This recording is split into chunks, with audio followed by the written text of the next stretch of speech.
تعالیٰ نے قرآن پاک میں عورتوں سے بار بار یہ کیوں فرمایا ہے کہ غم نہ کرو؟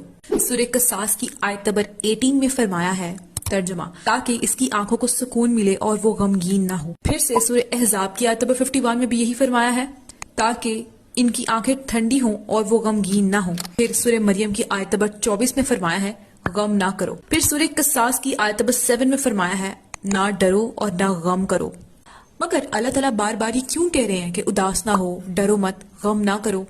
کیونکہ آپ کے رب کے نزدیک آپ کا غم چھوٹا نہیں ہے۔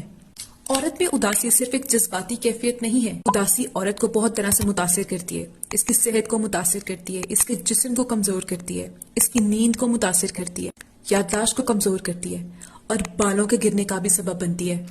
غم عورت کے دل میں نہیں رہتا، یہ اس کے جسم میں ظاہر ہوتا ہے۔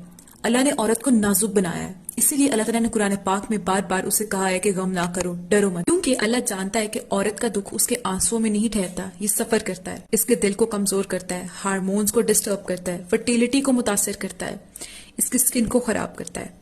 مگر اللہ نے صرف عورت کے جسم کی حفاظت نہیں کی بلکہ اس کے وقار اور اس کے امن کا بھی خیال رکھا ہے۔ اسی لیے اللہ تعالیٰ نے قرآن پاک میں بھی ماؤں کے بارے میں فرمایا ہے ترجمہ انہیں اف تک نہ کہنا۔ کیوں؟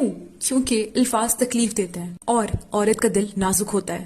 جب موسیٰ علیہ السلام کی والدہ نے اللہ تعالیٰ نے قرآن پاک میں عورتوں سے بار بار یہ کیوں فرمایا ہے کہ غم نہ کرو؟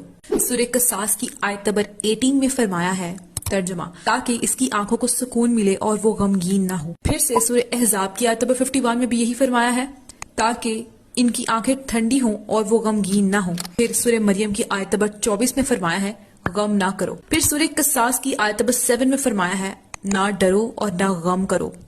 مگر اللہ تعالیٰ بار بار یہ کیوں کہہ رہے ہیں کہ اداس نہ ہو، ڈرو مت، غم نہ کرو؟ کیونکہ آپ کے رب کے نزدیک آپ کا غم چھوٹا نہیں ہے۔ عورت میں اداسی صرف ایک جذباتی کیفیت نہیں ہے۔ اداسی عورت کو بہت طرح سے متاثر کرتی ہے، اس کی صحت کو متاثر کرتی ہے، اس کے جسم کو کمزور کرتی ہے، اس کی نیند کو متاثر کرتی ہے، یادداشت کو کمزور کرتی ہے اور بالوں کے گرنے کا بھی سبب بنتی ہے۔ غم عورت کے دل میں نہیں رہتا، یہ اس کے جسم میں ظاہر ہوتا ہے۔ اللہ نے عورت کو نازک بنایا ہے،